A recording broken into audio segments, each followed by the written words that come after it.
Hello everyone, welcome back to another English to Hindi translation video.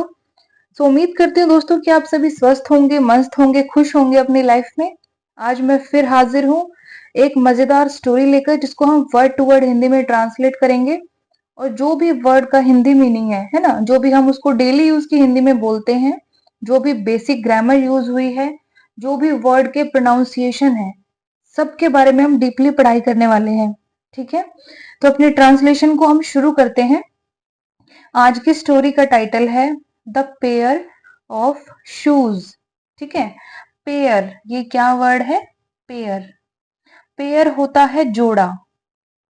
ठीक है, जैसे जूतों का जोड़ा होता है ना, दस्तानों का जोड़ा होता है, यानी कि दो हैं, उनका जोड़ा है, तो उसको हम पेयर कहते हैं। ऑफ का मतलब हमें पता है, का, के या फिर की। शूज, शूज क्या होते हैं? जूते होते हैं।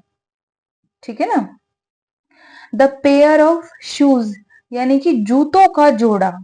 ठीक है, यानी कि एक जूतों का पूरा सेट है, उसके बारे में ये कहानी है। Once a family was going on vacation. Once का मतलब एक बार, अ फैमिली, अ यानी कि एक, फैमिली कौन होती है? परिवार, है ना। वॉज यानी कि था, गोइंग, गो में आईएनजी लगा है ना, यानी कि ये काम कंटिन्यू हो रहा है, और कब हो रहा है? पास्ट में। वॉज गोइंग यानी कि जा रहा। ठीक है, था के लिए हमने वॉज लगा दिया। ऑन का मतलब होता है पर या फिर के ऊपर। वकेशन, ये क्या वर्ड है? वकेशन। इसको आप वोकेशन नहीं पढ़ेंगे, इसको वकेशन पढ़ेंगे। ठीक है ना। वकेशन होती है छुट्टी या फिर अवकाश, शुद्ध हिंदी भाषा में, है ना। तो पूरी लाइन क्या कहती है कि वंस, एक बार, a family was going on vacation, एक परिवार छुट्टी पर जा रहा था, यानी कि छुट्टियां मनाने जा रहा था। ठीक है। The son was very excited. The son, son यानी कि बेटा। ठीक है, वॉज यानी कि था, वेरी यानी कि बहुत, एक्साइटेड, ये क्या वर्ड है? एक्साइटेड। एक्साइटेड यानी कि उत्साहित। और उत्साहित क्या होता है? यानी कि उसको उमंग थी, बहुत ज्यादा खुशी थी, है ना। खुशी में ही तो उत्साह होता है। कोई काम करने के लिए आप एक्साइटेड हो, यानी कि आप उत्साहित हो, है ना, यानी आपके अंदर उमंग है वो काम करने की। Because his father had bought a pair of expensive shoes for him. Because यानी कि क्योंकि। ठीक है, कैसे पढ़ेंगे इसे हम? ऐसे पढ़ेंगे। ठीक है, हिज फादर, हिज यानी कि उसके, फादर यानी कि पिता या फिर पापा, हैड बॉट, हैड का क्या मतलब होता है? हैड का मतलब होता है कि पास्ट में हमने कोई काम किया था, हमने या फिर किसी ने कोई काम किया था। ठीक है, तो वर्ब के साथ हैड आता है, तो वर्ब की हम हमेशा पास्ट फॉर्म या फिर वर्ब की थर्ड फॉर्म लगती है। और एक हैड का मतलब होता है कि हमारे पास कुछ था, है ना।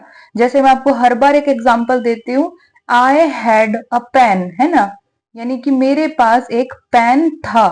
तो पास्ट में हमारे पास कुछ था, उसके लिए भी हम हैड का प्रयोग करेंगे। और हमने पास्ट में कोई काम किया था, उसके लिए भी हम हैड का यूज करेंगे। लेकिन जब काम के लिए यूज करेंगे ना, यानी कि वर्ब के लिए यूज करेंगे, तो वर्ब की थर्ड फॉर्म लगेगी। ठीक है ना। हैड बॉट, बॉट क्या होता है? BOUGHT, बॉट, बॉट बना है बाय से, BUY, बाय। इस बाय का मतलब क्या होता है? बाय का मतलब होता है खरीदना, कोई चीज को परचेज करना, है ना, उसको हम बाय करना बोलते हैं। ठीक है, प्रेजेंट में बाय का मतलब क्या होता है कि खरीदता है ना। और बॉट उसकी पास्ट फॉर्म है, सेकंड और थर्ड फॉर्म सेम होती है, बाय, बॉट, बॉट। ठीक है, तो पास्ट फॉर्म का मतलब क्या हुआ हेड के साथ? कि खरीदा था या फिर खरीदे थे। ठीक है, तो हैड बॉट यानी कि खरीदे। ठीक है, और थे के लिए हमने यहां पर हैड यूज कर लिया है। ठीक है, a pair of expensive shoes, a यानी कि एक, पेयर यानी कि जोड़ा, ऑफ का मतलब का, के या फिर की, एक्सपेंसिव ये क्या वर्ड है, एक्सपेंसिव, एक्सपेंसिव होता है महंगा, ठीक है, महंगा जिसमें ज्यादा पैसे लगते हैं, है ना, कोई चीज महंगी होती है तो हम क्या कहते हैं उसको इंग्लिश में कि एक्सपेंसिव है, कॉस्टली है, यानी कि उसकी कीमत ज्यादा होती है, ठीक है। तो एक्सपेंसिव शूज यानी कि जूते, ठीक है। फॉर हिम, फॉर का मतलब के लिए, और हिम यानी कि उसके, तो फॉर हिम उसके लिए। तो पूरी लाइन क्या कहती है, the son was very excited, बेटा बहुत उत्साहित था, बिकॉज क्योंकि, हिज फादर उसके पिता ने, हैड बॉट खरीदे थे या खरीदा था, a pair of expensive shoes महंगे जूतों का एक जोड़ा, ठीक है, फॉर हिम उसके लिए, ठीक है। तो एक बार दोबारा समझ लेते हैं, the son was very excited, बेटा बहुत उत्साहित था, बिकॉज क्योंकि, his father had bought a pair of expensive shoes उसके पिता ने एक महंगे जूतों का एक जोड़ा खरीदा था, ठीक है, फॉर हिम उसके लिए, यानी कि उसके पिता ने एक महंगे जूतों का एक जोड़ा उसके लिए खरीदा था, ठीक है। As they sat in the bus, as का मतलब है यहां पर जैसे ही, ठीक है, दे यानी कि वे, सेट ये क्या वर्ड है, सेट, सेट बना है सिट से, सिट करना यानी कि बैठना, है ना, प्रेजेंट में सिट का मतलब क्या होता है कि बैठता है, और सेट पास्ट फॉर्म है यानी कि बैठे या फिर बैठ गए, ठीक है।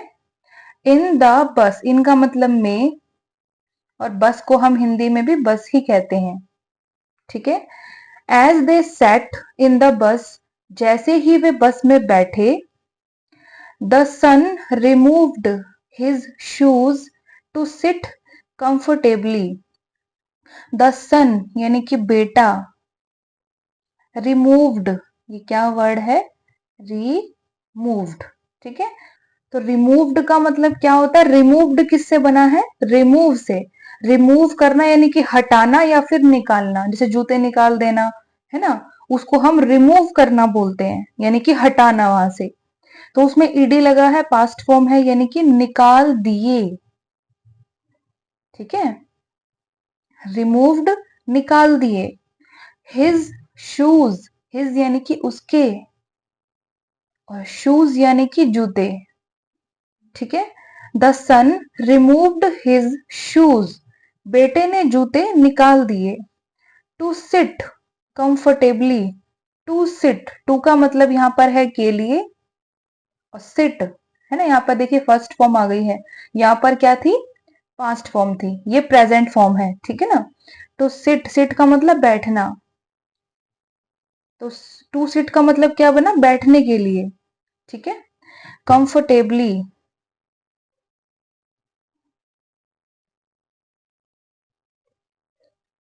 कंफर्टेबली किससे बना है, कंफर्टेबल से बना है, कंफर्टेबल होना यानी कि आराम होना, ठीक है ना। और उसमें एल वाई ली लगा है, ली का क्या मतलब होता है, के साथ या फिर उससे, है ना, तो कंफर्टेबल का मतलब है आराम, तो कंफर्टेबली आराम से या फिर आराम के साथ, ठीक है ना। तो हम यहां पर लिखते हैं आराम से, ठीक है। As they sat in the bus, जैसे ही वे बस में बैठे या बैठ गए, the son removed his shoes, बेटे ने उसके जूते या अपने जूते निकाल दिए, टू सिट कंफर्टेबली, आराम से बैठने के लिए, ठीक है। तो जैसे हम भी ट्रेवल करते हैं, ट्रेन में होते हैं, बस में होते हैं, फिर ऑटो में होते हैं, जिसमें हम बैठ पाए अच्छे से, है ना, तो हम आराम से बैठने के लिए क्या करते हैं, जूते चप्पल अपने निकाल के थोड़ी देर के लिए अपने पैरों को आराम देते हैं, है ना। तो यहाँ पर उस बेटे ने भी यही किया। It was late by the time, it was, it यानी कि वह या फिर यह, वॉज यानी कि था, लेट, लेट क्या होता है, देर, ठीक है। बाय द टाइम, बाय का मतलब के द्वारा, टाइम यानी कि समय। ही गॉट अप, ही यानी कि वह, गॉट अप, गॉट अप किससे बना है, गेट अप से बना है, ठीक है। गेट अप का मतलब होता है उठना, उठना या फिर जगना, ठीक है ना। तो गॉट अप क्या है, उसकी पास्ट फॉर्म है, तो हिंदी मीनिंग क्या निकलेगा, उठा या फिर जगा। तो पूरी लाइन क्या कहती है, इट वॉज लेट, है ना, यानी कि देर हो गई थी, बाय द टाइम, समय के द्वारा, ही गॉट अप, जब वह उठा, है ना, यानी कि जब वह उठा तो समय के द्वारा देर हो गई थी, यानी टाइम के अकॉर्डिंग वो लेट हो गया था उठने में। नाउ यानी कि अब, when he looked around, when का मतलब जब या फिर कब, ठीक है। ही यानी कि वह या फिर उसने, लुक्ड, ये क्या वर्ड है, लुक्ड, लुक्ड बना है लुक से, लुक मतलब देखना, है ना, ईडी लग गया, पास्ट फॉर्म हो गई, तो हिंदी मीनिंग क्या निकला, देखा। अराउंड, अराउंड का मतलब होता है आसपास, कैसे बोलेंगे इसे हम, ऐसे बोलेंगे, ठीक है ना। नाउ यानी कि अब, व्हेन ही लुक्ड अराउंड, जब उसने आसपास देखा, फॉर हिज शूज, फॉर का मतलब के लिए, हिज यानी कि उसके, और शूज यानी कि जूते, है ना। He found one shoe missing, he यानी कि उसने, ठीक है। फाउंड, फाउंड बना है फाइंड से, फाइंड का मतलब होता है प्रेजेंट में कोई चीज ढूंढना या फिर कुछ चीज मिलना, ठीक है। फाउंड होती है पास्ट फॉर्म, यानी कि ढूंढा या फिर मिला पास्ट में, ठीक है, या फिर पाया, तो यहां पर हम पाया लिख देते हैं, ठीक है, या फिर हम मिला भी लिख सकते हैं। वन शू मिसिंग, वन यानी कि एक, शू, शू यानी कि जूता, यानी कि एक जूता, जूते नहीं जूता, शूज में यहां पर एस लगता है तो जूते बनता है, यानी कि प्लूरल, यानी कि बहुवचन बनता है, ठीक है ना, एक से ज्यादा। अब सिंगल है तो शू बोलेंगे हम इसे। मिसिंग, मिसिंग का मतलब है गुम या फिर गुम हुआ, ठीक है। तो पूरी लाइन क्या कहती है, नाउ अब, when he looked around for his shoes, जब उसने अपने जूतों के लिए आसपास देखा, ही फाउंड वन शू मिसिंग, उसने एक जूता गुम हुआ पाया, उसने एक जूता गुम हुआ पाया, क्या यानी कि उसको क्या पता चला कि एक जो जूता है उसका वो गुम हो गया है। ही स्टार्टेड क्राइंग लाउडली, ही यानी कि उसने, स्टार्टेड, स्टार्टेड यानी कि शुरू किया, स्टार्ट में लगा है ईडी यानी कि पास्ट फॉर्म है, स्टार्ट करना यानी कि शुरू करना प्रेजेंट में, स्टार्टेड यानी कि शुरू किया पास्ट में, ठीक है। क्राइंग, क्राइंग क्या होता है, रोना, ठीक है। लाउडली, लाउडली का मतलब होता है जोर से या फिर तेज आवाज में, ठीक है, कोई लाउडली बोल रहा है यानी कि वो जोर से बोल रहा है, ठीक है ना। तो पूरी लाइन क्या कहती है, ही स्टार्टेड क्राइंग लाउडली, उसने जोर से रोना शुरू किया। His parents tried to console him, his parents, his यानी कि उसके, पेरेंट्स, पेरेंट्स कौन होते हैं, पेरेंट्स होते हैं अभिभावक, जिसको हम रोजमर्रा की हिंदी में माता पिता बोलते हैं, लेकिन अगर हम माता पिता को इंग्लिश में ट्रांसलेट करेंगे ना तो वो मदर फादर बनेगा। तो एक्चुअल में पेरेंट का मतलब क्या हुआ, अभिभावक, ठीक है ना, यानी कि जन्मदाता जो है हमारे, उनको हम हिंदी में, शुद्ध हिंदी में अभिभावक कहते हैं और इंग्लिश में हम उन्हें पेरेंट्स कहते हैं। ठीक है, हिज पेरेंट्स यानी कि उसके अभिभावक या फिर उसके माता पिता। ठीक है, ट्राइड, ट्राइड किससे बना है? ट्राई से बना है, TRY, ट्राई, ट्राई करना यानी कि कोशिश करना, किसी काम के लिए कोशिश करना प्रेजेंट में। ट्राइड है, पास्ट फॉर्म, ईडी लग गया है ना, तो ये क्या बन गई है? पास्ट फॉर्म यानी कि कोशिश की। ठीक है, टू कंसोल हिम, टू का मतलब है के लिए, कंसोल ये क्या वर्ड है? कंसोल, किसी को कंसोल करना यानी कि उसको दिलासा देना। क्या देना? दिलासा देना, यानी कि उसकी हिम्मत बढ़ाना कि चलो कोई बात नहीं, जो हो गया, अब आगे बढ़ो। तो आप उसको क्या कर रहे हो? उसको आप हिम्मत दे रहे हो, यानी आप उसको कंसोल कर रहे हो। ठीक है, कंसोल हिम यानी कि उसे। तो पूरी लाइन क्या कहती है? His parents tried to console him, उसके माता पिता या फिर उसके अभिभावक ने उसे दिलासा देने के लिए कोशिश की। ठीक है, यानी कि वो उसे दिलासा दे रहे थे। His father said soothingly, his father यानी कि उसके पिता, फादर यानी कि पिता, सेड यानी कि बोले या फिर कहा।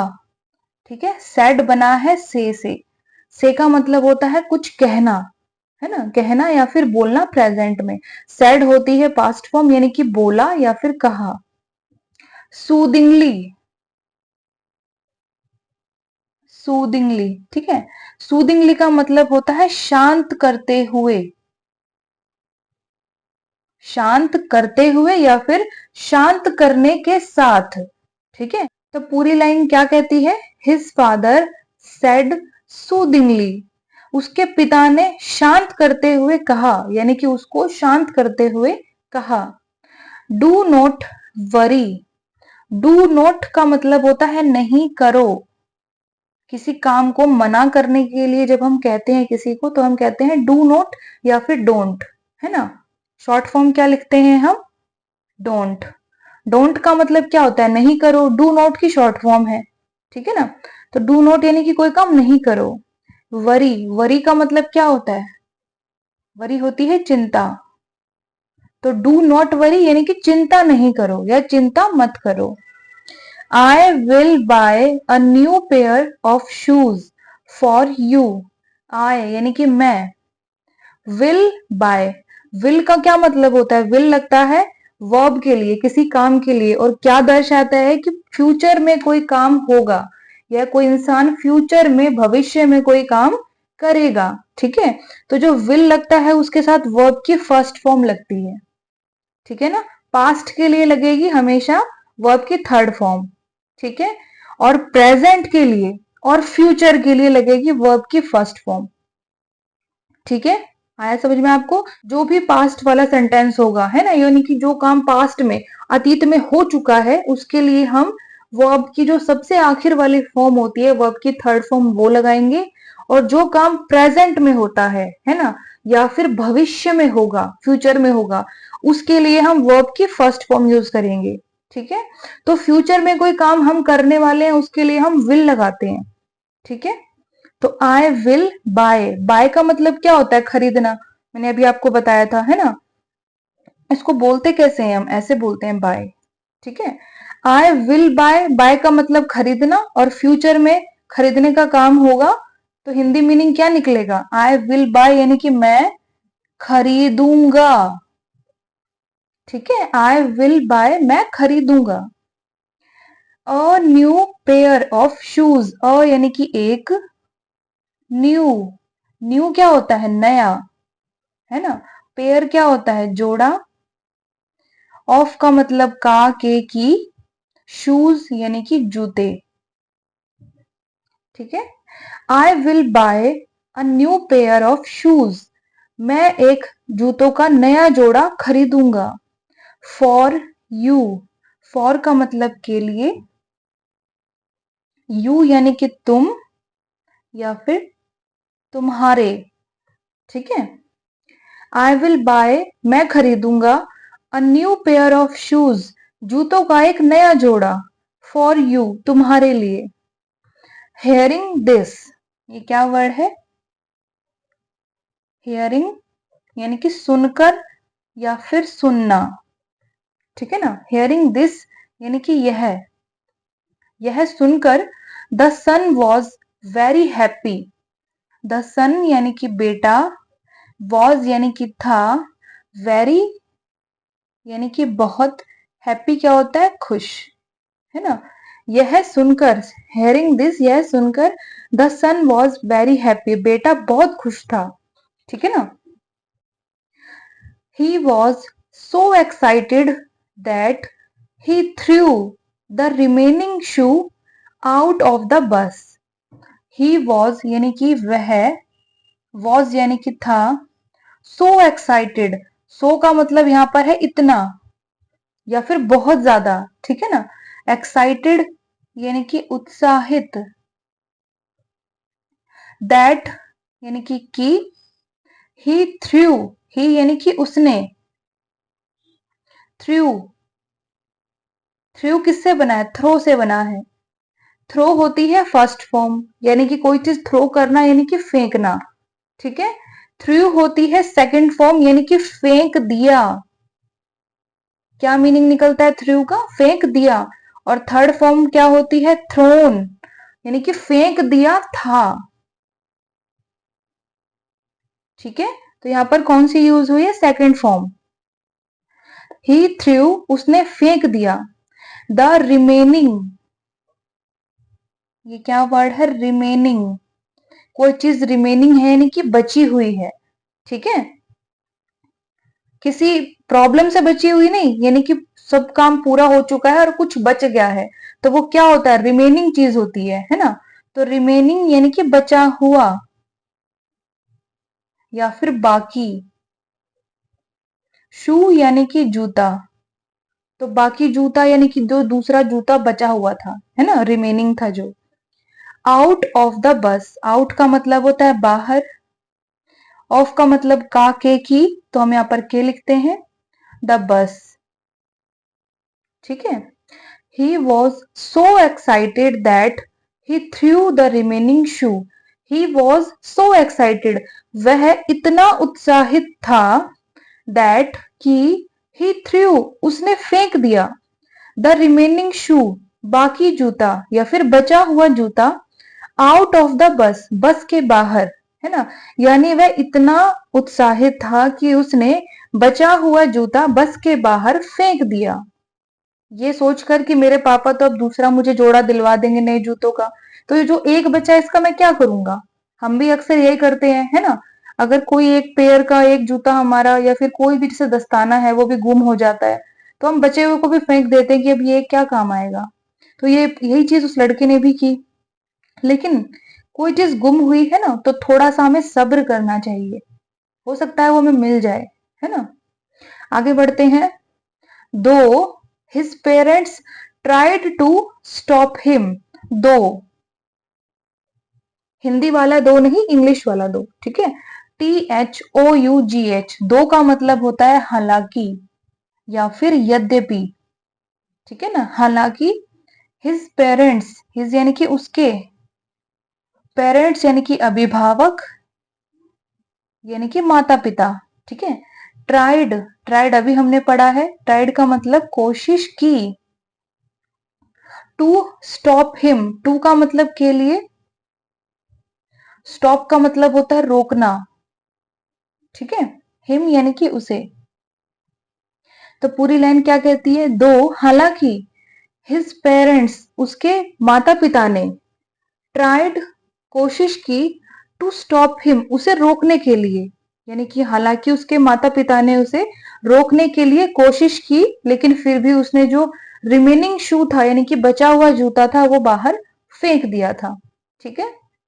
सून दे रीच्ड देयर डेस्टिनेशन, सून, सून का मतलब होता है जल्दी ही, ठीक है। दे रीच्ड, दे यानी कि वे, रीच्ड रीच्ड में ईडी लगा है, रीच यानी कि कहीं पर पहुंचना, ठीक है। ईडी लग गया, पास्ट फॉर्म हो गई यानी कि पहुंचे, ठीक है, या फिर पहुंच गए। सून दे रीच्ड, जल्दी ही वे पहुंच गए। देयर डेस्टिनेशन, देयर यानी कि उनका, डेस्टिनेशन ये क्या वर्ड है, डेस्टिनेशन बहुत अच्छा वर्ड है, डेली यूज में हम इसको यूज कर सकते हैं। डेस्टिनेशन होता है गंतव्य या फिर स्थान। अब इस वर्ड को थोड़ा सा आप ध्यान से समझना। डेस्टिनेशन का मतलब ये होता है इंग्लिश में कि हम कहीं जा रहे होते हैं, है ना। सुबह हम कहीं जाने के लिए जब निकलते हैं तो जहां पर हम जा रहे हैं, है ना, जो जगह है, यानी कि मैं सुबह तैयार हुई, मुझे ऑफिस जाना है, मैं ऑफिस जाने के लिए निकली, तो जो मैंने सफर अपना पूरा तय किया है, तो मेरा सफर कहां पर खत्म हुआ, मेरे ऑफिस पहुंचकर, है ना। तो जो मेरा ऑफिस है वो मेरा डेस्टिनेशन है, यानी कि मेरा गंतव्य है, जहां जाने के लिए मैं निकली थी। आप जब ट्रेन में सफर करते हो, आप नानी के घर जा रहे हो, है ना, तो जो आपका सफर है जहां पर खत्म होता है, जैसे आपके नानी का घर है, मामा का घर है, वहां पर आपका सफर खत्म हुआ, वहीं के लिए आप निकले थे, तो वो आपका डेस्टिनेशन है, यानी कि आपको वहां जाना है, ठीक है। आगे आपको समझ में कि कहीं पर भी आप जाने के लिए निकले हो, कहीं पर भी आपको जाना है, किसी कोचिंग सेंटर में जाना है, कोई फॉर्म भरने जाना है, कोई एग्जाम देने जाना है, तो जहां पर भी आपको जाना है, वो जो जगह है जहां पर आपकी यात्रा जो है वो खत्म होती है, वो आपका डेस्टिनेशन है, ठीक है। तो पूरी लाइन का हिंदी मीनिंग क्या निकला, सून जल्दी ही, दे रीच्ड देयर डेस्टिनेशन, वे अपने गंतव्य पर पहुंच गए थे, ठीक है, यानी कि जहां के लिए वो निकले थे उस जगह, उस स्थान पर वो पहुंच गए थे। As they picked their luggage, as का मतलब यहां पर है जैसे ही, दे पिक्ड, दे यानी कि उन्होंने, ठीक है, वे भी होता है दे का मीनिंग और उन्होंने भी होता है, ठीक है। दे पिक्ड, पिक्ड किससे बना, पिक से बना है, पिक करना यानी कि किसी को उठाना, ठीक है। तो ईडी लग गया, पास्ट फॉर्म हो गई, तो हिंदी मीनिंग क्या निकला, उठाया। एज दे पिक्ड, जैसे ही उन्होंने उठाया, देयर लगेज, देयर यानी कि उनका, लगेज, लगेज क्या होता है, हमारा सामान होता है, ठीक है, जो हम अपने साथ ट्रेवलिंग में ले जाते हैं। कोई बैग है जिसमें हमने अपना सामान भर रखा है ना, तो उस बैग को हम लगेज कहते हैं, ठीक है। As they picked their luggage, जैसे ही उन्होंने उनका सामान उठाया, they found the missing shoe under a bag, they found, they यानी कि उन्होंने, फाउंड अभी हमने पढ़ा है यानी कि पाया या फिर उन्हें मिला। द मिसिंग, मिसिंग भी हमने अभी पढ़ा है यानी कि गुम हुआ, ठीक है। शू यानी कि जूता। अंडर ए बैग, अंडर का मतलब होता है के नीचे, किसी चीज के नीचे। अंडर अ बैग, अ यानी कि एक, बैग, बैग को हम झोला कह सकते हैं हिंदी में, ठीक है। तो पूरी लाइन क्या कहती है, as they picked their luggage, जैसे ही उन्होंने उनका सामान उठाया, they found the missing shoe, उन्होंने गुम हुआ जूता पाया या फिर उन्हें गुम हुआ जूता मिला। अंडर ए बैग, एक झोले या फिर बैग के नीचे, ठीक है। यानी कि क्या कहा जा रहा है यहाँ पर कि जैसे ही उन्होंने अपना सामान उठाया तो जो जूता गुम हो गया था, एक तो मिल गया था उस लड़के को, है ना, लेकिन जो एक बचा हुआ था ना, जो गुम हो गया था, जो उसको नहीं मिल रहा था, वो बैग के नीचे उसको मिला, ठीक है। The son got very upset, the son यानी कि बेटा, गॉट यानी कि हो गया, ठीक है, गॉट बना है गेट से, गेट का मतलब होता है पाना या फिर होना, ठीक है ना, जैसे गुस्सा होना, गेट एंग्री, है ना, गॉट एंग्री यानी कि गुस्सा हो गया, पास्ट में, ठीक है, तो गॉट का मतलब हो गया। वेरी अपसेट, वेरी का मतलब है बहुत, अपसेट, अपसेट क्या होता है, उदास, ठीक है। The son got very upset, बेटा बहुत उदास हो गया। एज, एज का यहां पर मतलब है क्योंकि, ठीक है। As he had thrown out, he had thrown है ना, हैड के साथ हमेशा वर्ब की थर्ड फॉर्म आएगी। अभी मैंने आपको थ्रू बताया था, THREW, थ्रू है ना, थ्रू बना है थ्रो से, थ्रो, थ्रू, थ्रोन, ठीक है, ये 3 फॉर्म्स होती है। तो जो थर्ड फॉर्म होती है वो सिर्फ हैड के साथ आती है, ठीक है, यानी कि पास्ट में कोई काम किया था। ही हैड थ्रोन, थ्रो का मतलब क्या होता है, फेंकना, तो ही हैड थ्रोन, उसने फेंक दिया था। याद रखना बच्चों, हैड का मतलब जो आता है ना हिंदी मीनिंग, वो था से आता है, ठीक है। ही हैड थ्रोन, उसने फेंक दिया था। अगर आप था नहीं लगाओगे, अगर आप ही हैड थ्रोन को उसने फेंक दिया बोलोगे तो गलत हो जाएगा, ठीक है। जो आपको अगर बोलना है उसने फेंक दिया तो ही थ्रू, ठीक है। सेकंड फॉर्म आप यूज करोगे उसमें था नहीं आता है, था आता है थर्ड फॉर्म में, यानी कि हैड के साथ, ठीक है। ही हैड थ्रोन, उसने फेंक दिया था। आउट यानी कि बाहर। द रिमेनिंग शू, रिमेनिंग अभी हमने पढ़ा है यानी कि बचा हुआ, शू यानी कि जूता, ठीक है। एंड और did not listen to his parent, did not, did not का मतलब होता है नहीं किया। डिड नॉट किससे बना है, डू नॉट से बना है। डू नॉट का मतलब नहीं करो या फिर नहीं करना, प्रेजेंट में। डिड नॉट नहीं किया, कोई काम नहीं किया, किसी वर्ब के लिए लगाया जाता है डिड नॉट, ठीक है ना। तो कोई काम नहीं किया है, क्या काम नहीं किया है, लिसन, लिसन है यहाँ पर हमारा वर्ब, लिस्टन नहीं है, लिसन है, ठीक है। इसमें टी साइलेंट होता है, लिसन हमेशा टू के साथ ही आता है, ठीक है ना। तो लिसन टू यानी कि सुनना, तो डिड नॉट लिसन यानी कि नहीं सुना, ठीक है, था नहीं आएगा, डिड नॉट लिसन नहीं सुना। हिज पेरेंट, हिज यानी कि उसके, पेरेंट्स यानी कि अभिभावक या फिर माता पिता। तो ये लाइन क्या कहती है, the son got very upset, बेटा बहुत उदास हो गया। एज क्योंकि ही हैड थ्रोन आउट, उसने बाहर फेंक दिया था। द रिमेनिंग शू यानी कि बचा हुआ जूता। एंड और did not listen to his parents, और उसके पिता, माता पिता या फिर अभिभावक का उसने नहीं सुना, यानी जो उसके पेरेंट कह रहे थे वो उसने नहीं सुना। उसके पेरेंट क्या कह रहे थे उससे, उसे रोकने की कोशिश कर रहे थे कि जूते को, जो बचा हुआ जूता, उसे बाहर मत फेंको, है ना। लेकिन वो खुश इतना ज्यादा हो गया था कि उसके पिता ने ये बोल दिया था कि कोई बात नहीं, वो गुम हो गया, मैं तुम्हें नया दिला दूंगा। तो नए के उत्साह में, है ना, उसने जो एक बचा हुआ जूता था वो भी बाहर फेंक दिया। उसने बिल्कुल भी वेट या फिर सब्र नहीं किया और ना ही ढूंढने की कोशिश की। अगर वो ढूंढता, हो सकता उसी टाइम मिल जाता, है ना। तो यहाँ पर ये स्टोरी हुई खत्म। इसको फटाफट से हम एक बार और रिवाइज कर लेते हैं। तो आज की स्टोरी का क्या टाइटल था, द पेयर ऑफ शूज, यानी कि जूतों का जोड़ा, ठीक है। वंस एक बार, a family was going on vacation, एक परिवार छुट्टी पर जा रहा था। The son was very excited, बेटा बहुत उत्साहित था। बिकॉज क्योंकि हिज फादर हैड बॉट, उसके पिता ने खरीदा था। A pair of expensive shoes, महंगे जूतों का एक जोड़ा। फॉर हिम, उसके लिए।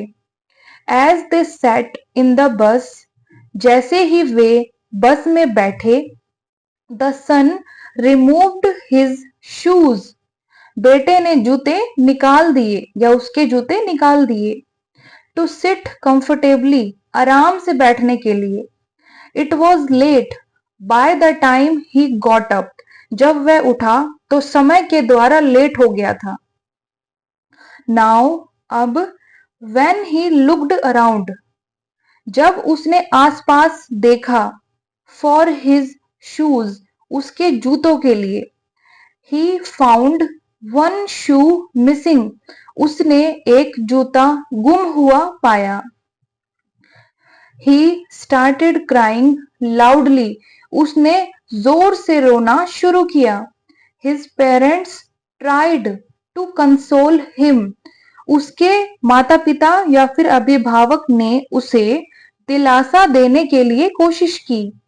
His father said soothingly, उसके पिता ने शांत कराते हुए या शांत करते हुए कहा, Do not worry, चिंता मत करो। I will buy, मैं खरीदूंगा। A new pair of shoes, जूतों का एक नया जोड़ा। For you, तुम्हारे लिए। Hearing this, यह सुनकर the son was very happy, बेटा बहुत खुश था। He was so excited, वह इतना उत्साहित था, that कि he threw the remaining shoe, उसने बचा हुआ जूता फेंक दिया। Out of the bus, बस के बाहर। दो, हालांकि his parents tried to stop him, उसके माता पिता ने उसे रोकने के लिए कोशिश की। Soon, जल्दी ही, they reached their destination, वे अपने गंतव्य पर पहुंच गए। As they picked their luggage, जैसे ही उन्होंने उनका सामान उठाया, they found the missing shoe under a bag, उन्होंने बैग के नीचे गुम हुआ जूता पाया, यानी कि उनको जो जूता गुम हो गया था वो बैग के नीचे मिला। The son got very upset, बेटा बहुत उदास हो गया। As, क्योंकि he had thrown out, उसने बाहर फेंक दिया था। The remaining shoe, बचा हुआ जूता। And, और did not listen to his parents, और अपने माता पिता का उसने नहीं सुना, है ना। अब वो पछता रहा था कि उसने नहीं सुना, यानी कि उसके माता पिता उसको जूता फेंकने के लिए रोक रहे थे, है ना, लेकिन उसने नहीं सुना। अगर वो सुन लेता तो वो महंगे जूतों का सेट था जो उसके पापा ने उसको दिया था, है ना, तो वो पूरा सेट उसके पास होता, लेकिन अब वो पछता रहा था। यहाँ पर ये स्टोरी हुई खत्म। अब इसका हम मॉरल देख लेते हैं, यानी कि ये जो स्टोरी है ये हमें शिक्षा क्या देती है, क्योंकि हर एक जो स्टोरी होती है जो पास्ट में घटी होती है उसके पीछे ना एक शिक्षा होती है, एक सीख होती है, ठीक है ना। तो मॉरल है, never be in haste. Never, never का मतलब होता है कभी नहीं, ठीक है। बी का मतलब होता है बनना या फिर होना, ठीक है। जैसे बी हैप्पी, खुश हो, तो जो हो है वो होना है, ठीक है ना। इन का मतलब में, हेस्ट, HASTE, क्या बनाइए, हेस्ट। हेस्ट होती है जल्दीबाजी, ठीक है। तो मीनिंग क्या निकल के आता है इस मॉरल का, कि नेवर बी इन हेस्ट, है ना, यानी कि जल्दबाजी में कभी भी नहीं हो। जल्दीबाजी में कभी भी नहीं हो, यानी कि जल्दबाजी में हमें कभी भी कोई काम नहीं करना चाहिए। जल्दबाजी में 99% काम हमारे उल्टे ही हो जाते हैं। हम करना चाहते हैं सही और हो जाता है उल्टा। वो जल्दबाजी जो है ना किसी भी काम को करने की, वो एक नेगेटिव चीज है, ठीक है ना। किसी भी काम को आप जल्दबाजी से करते हो तो उसका result most of the time negative ही आता है। इसलिए कोई भी काम करने में जल्दबाजी मत करो। इसलिए कहा गया है नेवर बी इन हेस्ट, कभी भी जल्दबाजी में नहीं हो या फिर मत हो, ठीक है दोस्तों। तो ये स्टोरी यहाँ पर खत्म हुई। पूरा मॉरल मैंने आपको समझा दिया, एक एक वर्ड का मैंने आपको मीनिंग बताया है। जो भी बेसिक ग्रामर यूज हुई है, जो भी वर्ब की फॉर्म्स लगी हैं, वो फॉर्म तो मैं हमेशा आपको तीनों ही बताती हूँ, ताकि आपको उसको पढ़ने में बिल्कुल भी प्रॉब्लम ना हो। तो वीडियो अच्छी लगे तो दोस्तों प्लीज चैनल को लाइक शेयर सब्सक्राइब जरूर कीजिएगा। अब कल मिलेंगे एक नए मजेदार टॉपिक के साथ। तब तक के लिए आप लोग खुश रहिए, मस्त रहिए, स्वस्थ रहिए। God bless you all.